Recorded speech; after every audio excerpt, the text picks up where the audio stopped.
was there any discussions outside of Twitter?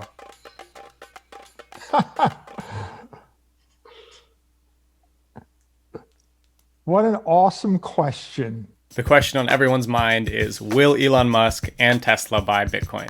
My answer is yes. Here's why. This year, Tesla raised about $20 billion in cash. Then on December 20th, we saw this tweet from Elon with Bitcoin bent over and him trying to live a normal and productive life, showing that Bitcoin is really tempting Elon. What next? Elon tweeted, Bitcoin is almost as BS as fiat money, meaning Bitcoin isn't perfect, but it's better than fiat money. Fiat money being Latin for the word order or promise. Then a bit later, Michael Saylor, the CEO of MicroStrategy, says, if you want to do your shareholders a $100 billion favor, convert the Tesla balance sheet from USD to Bitcoin. Other firms on the S&P 500 would follow, and in time it would grow to be a $1 trillion favor. Elon replied, are such large transactions even possible? Michael says, yes, I've purchased over $1.3 billion in Bitcoin in the past months and would be happy to share my playbook with you offline. So we see there's some interest from Elon. We see there's Michael who can help him solve the problem. And Michael Saylor probably showed Elon some Bitcoin analytics that his company prepared, showing Bitcoin's performance over the last 12 months compared to every other asset. And of course, we all know that Bitcoin has crushed it over the last 10 years, near zero to $33,000 in 10 years. Then the next day, this is the day after the Elon tweets, Michael says, we've purchased another $650 million of Bitcoin at an average price of about 22K. Now the question on everyone's mind is, one, did Elon and Michael talk? And two, if they talked, what was the conclusion? And I want to show you this video. If you've seen Michael in interviews before, you'll know, one, he's not very smiley, two, he's very precise, and three, he's very quick. These next videos I'm going to show you are all the opposite of his normal behavior. After this video, I'm going to tell you what I think this means. Since Elon Musk is such an interesting cat, you had an exchange with him and he about Bitcoin, and he said, you said, yes, I purchased over 1.3 billion in Bitcoin in the past months and be happy to share my playbook with you offline. Has he followed up?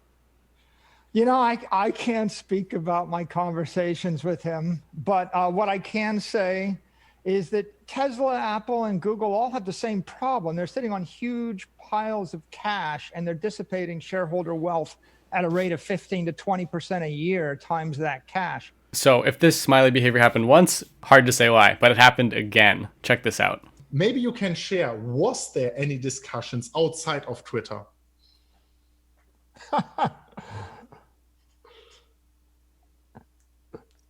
What an awesome question.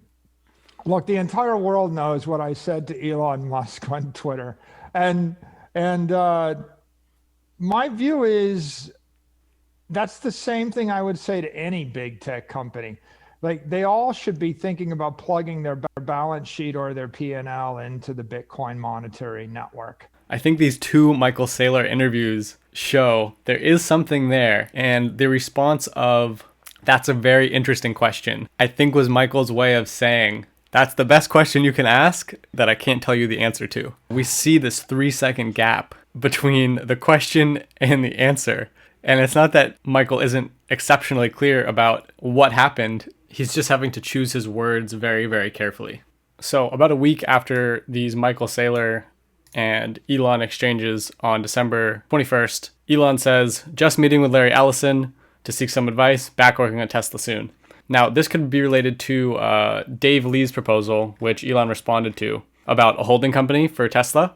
Or this could be related to the Bitcoin thing or something else. We don't know. I don't want to mislead you in any way. I think it's related to Bitcoin. If we just look around at the context of what's happening, we see that Joe Biden and the Democrats basically have control of the US right now. 600 is simply not enough when you have to choose between paying rent or putting food on the table. We need $2,000 stimulus checks. So very clear that Joe Biden's in favor of giving people money and further expanding the money supply, which we did about 20% more last year. So the context is right, but we still haven't seen anything affirmative from Elon until January 9th, where Ben Mesrich, an author, says, I'll tell you one thing, I'm never turning down getting paid in Bitcoin again. This is the final nail. Elon says, me neither. So Elon went from asking Michael about Bitcoin and being tempted to saying he would not say no to being paid in Bitcoin. This is why I think Tesla is going to invest in Bitcoin. And there's one more piece of really important evidence that makes sense here. If you don't know, Elon Musk also runs a company called Starlink.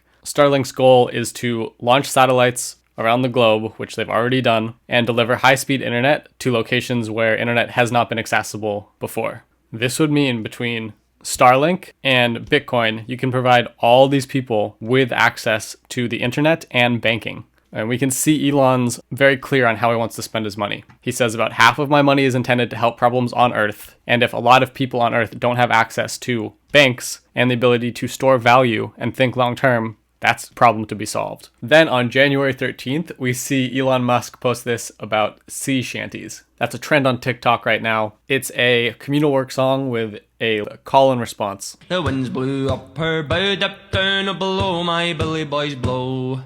Soon may the wellerman come to bring us sugar and tea and rum.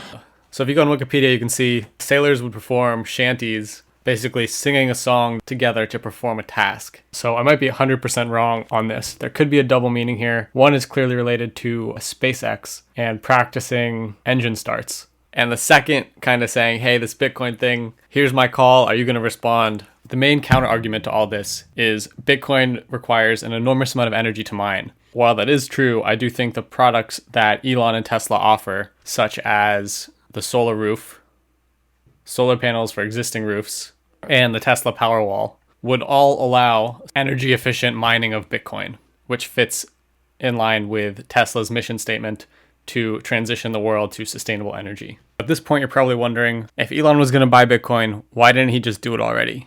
Well, one, a lot of his personal net worth is tied up in Tesla stock, which he's probably not going to sell. That means if he wants to buy Bitcoin, he's going to have to convince Tesla, a public company worth more than $500 billion, to invest.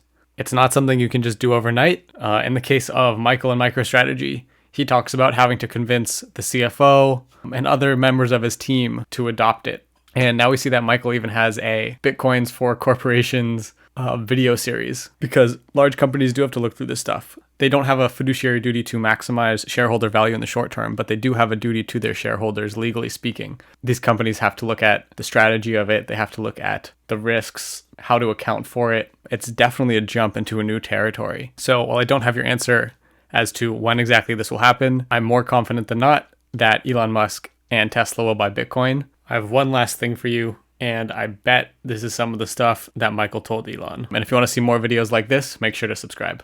Bitcoin is a union in cyberspace. It's a monetary union.